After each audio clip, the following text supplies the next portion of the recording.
I am a little bit in isolation in St. John, New Brunswick, and it's still very close to the freezing mark, 0 degrees Celsius.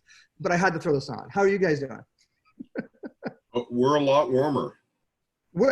Michael, where are you calling in from, Michael Shuman? So, well, George and I are both calling in from Maryland, and I am in a suburban part of Washington, D.C., and George has the joy of being closer to Annapolis. Like it. Okay, George, tell me how things going with you, man. Good, good. Hanging out on the shores of the Chesapeake. You know, not quite what you've got behind you, Greg, but somewhat similar. And we're good. I mean, you know, like the rest of the world, experiencing lockdown and managing our way through. But you know, we're not in urban centers, and we're not facing the crisis that they are there. You know, New York is a mess at this point, and obviously places all around the world. So feeling pretty blessed in that context. Mm-hmm. And for our listeners and viewers, let's talk about Council Fire just quickly to explain what it is that you guys are doing in the world. And then we'll go right into that the new piece that you guys just released. Sure. So yeah, Council Fire is a global management consultancy that's focused on sustainability, environmental, economic, and social impact, and enabling organizations to both deeply measure and understand and improve those impacts. And we do that work all over the world with an incredible diversity of public sector and private sector clients. And we have an amazing suite of professionals and capabilities and expertise on our team, including Michael Shuman. Michael won't say it, but world-renowned local economy expert, has been swinging away at that subject matter and written a dozen books or so on how it is that we can build strength through local economic development, and incredibly applicable to the circumstance that we're facing now. So yeah, that's what we do. We've been at it for a long time. We're sort of the graybeards in the sustainability consulting space, and are both terrified by the current pandemic and also fully cognizant of the generational opportunity that it presents as we seek to rebuild our, you know, the very fabric of our societies coming out of this. And Michael, you know, forever, especially us in the B Corp communities and, you know, any sustainable business communities certainly have always preached the strength of supporting local first. What's your thoughts as an economist in local economies? What are we going to see after this shift? Because we're going to have limitations on travel, most likely. And that's going to make supply chains perhaps a little more difficult, a little more expensive, perhaps. Are we going to see the resurgence of like hyper-local economies starting to kind of take place again, or? Well, we'll only see the resurgence in places that are going to succeed. So the question is, will economic developers and you know, the politicians that they advise embrace local economies as the route for the future? If they do, I think, you know, they will do better even after this crisis, especially after this crisis. And if they don't, it's going to be cookies for them because we're all just too vulnerable. You know, if you go back to David Ricardo 200 years ago, and he articulated the theory of comparative advantage, which basically said that every place, including say a place like St. John, should find one or two things that they do fabulously, export that to the rest of the world, and import everything else. And really, a lot of economic development can be understood as a variation of that theme. And as a result, when a crisis like this hits, you're completely incapacitated. If you lose that one industry or it goes down, you have no ability to feed, clothe, house, or do anything else yourself. So I think, yeah, and food is a really good example. I think we have seen in the United States the food system be remarkably resilient I think in part because it has been substantially localized in recent years, but it could be a lot better. And communities that become more self-reliant, that diversify themselves, will find themselves enjoying more income, wealth, and jobs. Well put. And it's, I didn't really know what your answer would be to this. I suspected it would be to the affirmative because I'm not an economist, but it just seems to make logical sense, you know, that the local food movement, for example, is really going to have to take hold in all communities. And I think about, you know, I was in Los Angeles for the last B Corp Champions Retreat, and we had Ron Finley come in, and he's also known as the gangster gardener. And he's the one that you'd see his TED talk about the food deserts in East LA, and how he actually got arrested for growing gardens out on the sidewalk strip to grow local food. And he ended up winning his case and started this whole movement of urban gardening in Los Angeles. And I'm just thinking about that specifically as an issue where they live in a food desert in that particular community, where all you have is packaged food and you know, low nutrition food available. As the supply chains start to get cut, those little grocery stores, they're not going to get those supplies as much as they did before. And this might be the time where that skill set comes back, where we need to really start digging in and, like, literally, and start learning how to grow our own food. You know? Right. You know, and we all have different places, and, you know, our places allow us to grow different things at different times of the year. But I think that, you know, just trying to increase our self-reliance just a little bit can make an enormous difference. And I'll tell you, you have the benefit of living in New Brunswick. Now, I'm going to ask you a question that I'm really curious if you know the answer to. All right. Let's hear it. Do you know New Brunswick's tax credit for local investment? Yes, we have a 50% small business investor tax credit, which is incredible. You have to be a New Brunswick accredited investor. So you can't be from away, but if you're from New Brunswick, you can invest $100,000 into a company and get 50 grand back at the end of the year. And that's helpful. That helps so much. So this is, we are now recommending this in states across the United States. You are our beacon of hope. What? No way. To me, that is the kind of stimulus we need to be looking for. So, for example, today I learned that the state of Michigan has draft legislation to put in exactly what you have in New Brunswick, a 50% tax credit on local investment. And, right. and the thing is that we really need to fundamentally shift the way we buy things, the way we invest in things, the way we nurture entrepreneurship in things to get past this crisis. So true. And my response to that, was one of true joy and glee, because we live in a province that's we're kind of known as a drive-through province. People know about New Brunswick because they drive to Nova Scotia, PEI, or somehow make their way to Newfoundland.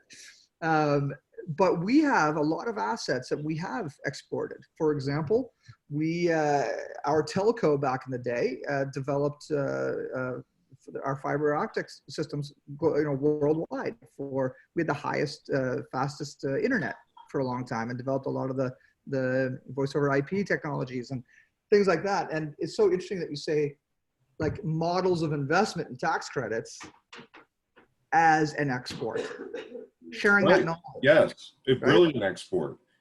And I think, one of the things that I like to do is find wonderful things that are working but are standing in isolation. So, like, next to you is in Nova Scotia are these CDIFs, these community investment funds, sort of community-based pension funds. And then across the country in Alberta and British Columbia are these investment cooperatives. And you start putting these little things together along with what we've done in the United States with community banking, and crowdfunding, and you start to create a really coherent local investment ecosystem. I think this is a phenomenal angle to take, because as we're going through this reshuffling of how we do things, those of us who can invest, where should we be investing? And the CEDA programs are really interesting in Nova Scotia, and we're developing a similar one here in New Brunswick. For example, our film company is doing some work with one of our First Nations, and they're investing big bucks into a massive wind farm, where their community can invest in the risk, put it together, and once it comes together, they get their 50% back. So it's really de-risking those investments. I might not have said it exactly the way it is, but it's a real incentive to invest in these as a community. That's well, great. Greg, that applies across all basic services, right? We talked food, now you're talking energy, water infrastructure, all of those same concepts apply. And it's not just on the investment side, it's on the consumer side, right? All of that locally based investment and consumerism drives all of that dramatically higher levels of multiplied effects in those economies. That money that's invested locally takes care of your neighbor, stabilizes the economy, makes it more resilient against the disruptions that we have and are experiencing today. And what we talk about all the time, you and I talk about all the time in terms of B Corp behavior, right? These are entities that sink roots deep, that pay a living wage, that provide appropriate benefits, and that care about what's happening in their backyard. Michael has spent much of his career railing against the economic development strategies of attraction, trying to bring in these big multinational corporations through tax breaks to build, distribution centers and what have you. And, nobody tells the story when 6, 7, 8 years later, they're gone to the next place with the next break. And or recent history, 6, 7 weeks later, Right. And not only does that not provide all the benefits of circulating that dollar locally, but it's much more devastating when they leave, right? You further undermined. And this is part of what is keeping me up at night these days, and Michael and I are talking about in the piece that we wrote tries to get to. We've been busy making incremental change. We've been working with visionary organizations across the world to help them to facilitate their, leading the improvements that are necessary. There's a frustration with making incremental change, but at least you're making progress. Now, on the backside of this pandemic, there's massive investment that's going to occur across the world. And if we make the mistake of rebuilding the hurricane-prone house that's just been knocked down by a hurricane, not only are we no longer making progress, but now we're steps back, because all those resources have been expended in reaffirming the broken system that we had before. So it is absolutely critical at this moment that this economic renewal be directed in an appropriate fashion. And it has all of the features that we're talking about here today: the locally based ownership, local investment, economic diversity in every one of those communities. And we haven't even begun to talk about social equity and the behavior of businesses in those communities, and environmental restoration and regeneration. So those are critical. Yeah. And what I'm thinking, as I put my daughter's helmet on or off, honey? Off. Okay. What I'm thinking is we need the Michaels of the world to be heard around the world to the economic development people. And Michael, you've written a number of books. You're already connected with a lot of those communities. But how do we start changing that conversation where I think it's going to be very attractive just to slip back to what we all know, but how do we, with the same fervor of the climate change discussion, how do we yell very loudly in a way that is not going to split politically by any means, but say there is a better way that's going to work for everybody if we invest appropriately? But how do we get the ears of the people who are making these decisions? Yeah, so I mean, it's tricky, and I think that one good principle is saying let's figure out a way of doing these things that doesn't cost a lot more money. Because we can always come up with solutions that, you know, are big government programs or big expenditures on whatever our pet private projects are. And you know, we can try to convince a small number of people that these are the right things to do. But if you look at the subtle rules of the road or the subtle ways in which government initiatives operate, I think you can make smarter decisions. So for example, you know, on something like incentives, if you are a provincial government and you are absolutely sold that the only way you're going to get more business is to pay them something, okay, well, put it out as an RFP and have every business, local and non-local, bid for what kinds of high quality jobs they're going to generate for X dollars per job, and then award things systematically to those that have the lowest dollar price. And I guarantee you the winners of that are going to be local business. But I think getting, you know, holding the feet of economic developers and politicians to the fire and say, we're not going to let you just spend your way out of this problem. We're going to create a rational framework so that we really can see who's going to deliver the most for the least cost. Amen. George, is this the theme of the paper essentially that the two of you co-authored? Yeah, exactly. Posted on our website, and it lays out what we're describing as 5 principles for the new economy or economic renewal. Michael has also recently published a blog discussing this concept of comparative resilience and what communities need to be assessing about their current status. And then our piece goes further as to, you know, what needs to be done to rebuild in a way that's durable and resilient and avoids so many of the consequences of our current circumstance. And I think one of the themes that George and I have been working on that, you know, I know you're familiar with, Greg, but maybe some of your listeners are not, is how to think about the B Corp assessment, not just as a measuring tool for improving corporate performance, but as an economic development strategy. Because when you start to tease out what high business performance, social performance really means, well, if you pay people more wages, they're going to spend that in the economy, which is going to be a great multiplier. Or if you do more local purchasing as a business and are mindful of your supply chain, that also is going to have a multiplier impact on your economy.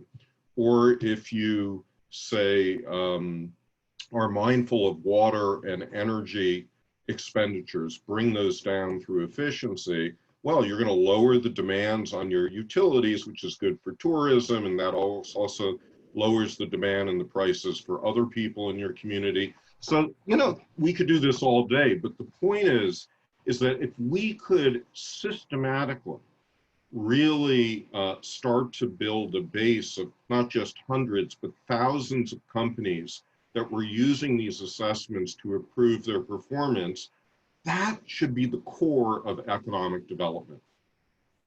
I so agree with you. Like, we just finished our 3rd round of the B Corp assessment. And man, it is a tedious, long, difficult, laborsome process. And thank goodness that it is. You know, like every time, this is the 3rd time going through it, every time I go through, I'm like, every business would do well by just taking that assessment and just knowing what the markers are for improvement on things like you know, social equity, for example, and the environment, whether you care about those things or not. You know, building a company you know, on the metrics that the B Corp assessment forces you to is just good business. You know, like there's no loss there. You know, right. And yes, I totally agree with you, Michael, on that.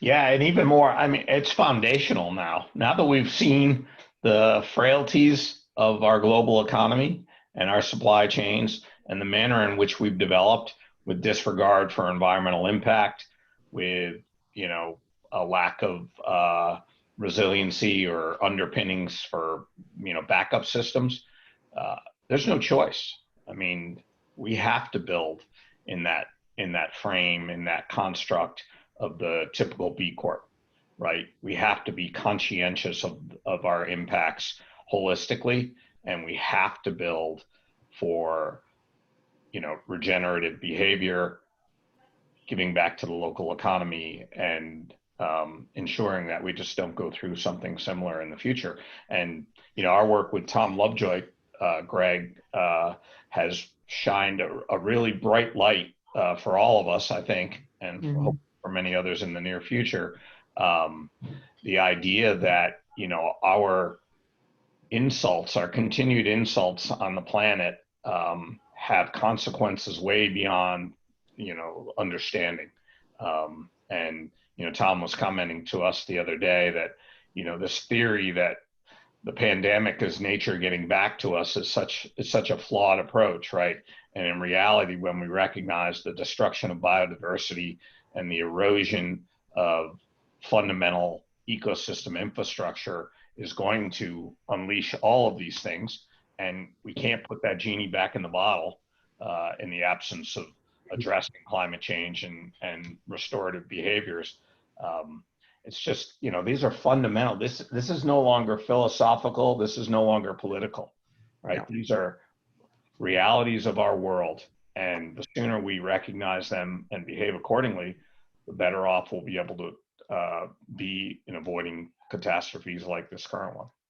And in a way, it also highlights, I think, if we look at the federal level in the US, what is a missed opportunity, but maybe won't be a missed opportunity at the state level, because we've just passed 3, we may soon have a 4th multi-trillion-dollar stimulus package that's giving assistance to all kinds of businesses and really asking very little in return. And imagine if, you know, a condition of this was like, do some social assessment and let's see if we can, you know, nudge your performance up, and that's part of your payback responsibility. I think that's not a big ask if the government's giving you, you know, hundreds of thousands or millions of dollars. Wow, what a phenomenal idea, Michael. Like, even just because, for example, the B Corp assessment, it's for any business, whether you want to be certified or not. You could essentially go through the whole thing in 90 minutes. Even that one act of just seeing where your company scores. After you take 90 minutes, invest two hours with your leadership team, go through this assessment, prove that you did it, and you get the money. I mean, phenomenal. George, we got to figure out how to make that happen, man. And I think, listen, I think also bankers sooner or later are going to realize, you know something, companies that take this are going to be a little bit more trustworthy and less likely to misrepresent things on their application, less likely to run and not pay things off. And so I think there is also some marketplace initiatives we can do to get more people to take the assessment. This is a phenomenal discussion, guys. In closing, Georgia, do you have any last words, and certainly point people again to where we can read the co-authored piece? Sure. So it's found on our website, councilfire.org, COUNCILFIRE.org. And we'll be rolling out a series of follow-on pieces that dive into the elements of this renewed economy in greater detail, trying to provide counsel and insight for how we and guidance for how we travel this path. And yeah, I couldn't agree with you more, Greg. This is the time for us to step up. It's not just the B Corp community, it's the sustainable business community, but Michael's spot on. We have to show the way. If you shine a really bright light, it's hard to hide. And we can't have folks hiding anymore at this point. Because that's stuff that's been done in the dark and behind closed doors that has put us where we are today. So yeah, I would encourage folks to read the piece, to follow the subsequent information, and contact us, or any other B Corp for really solid information for what business's role is going to be in this renewal. And how about you, Michael? Any closing words? Well, I'll just say, I want to say I am allegiant to Canada and all things moose. And I Well, think you we need should some do moose this head more beer. often to keep sharing the best of in our countries and communities. Well, listen, with the spirit of what you're saying there, give me 1 second. Let me turn off my virtual. Okay, so one of the exciting things about being isolated where I live is we're only a few kilometers away from the Moosehead Brewery Company. Oh, So yes. outside, I've got a cooler full of Moose Light constantly. And All right. also, if you remember the last virtual image I had, a palm tree and the Caribbean, Yeah. here I've got the St. John River and a Christmas tree. So what you need some moose grazing behind you. I mean, that would be the ultimate. If you can find that, I'm putting that on my screen as well. Okay, I will find that for you. Guys, what a pleasure to chat, and thank you so much for all that you're both doing. And Michael, I'm really excited to read up more on your ideas, and I will personally be sharing this video with all of the economic development folks in New Brunswick that I'm connected. Excellent. All right. Wonderful chat. Have a good day. Thanks, guys. Thanks, Greg. Cheers.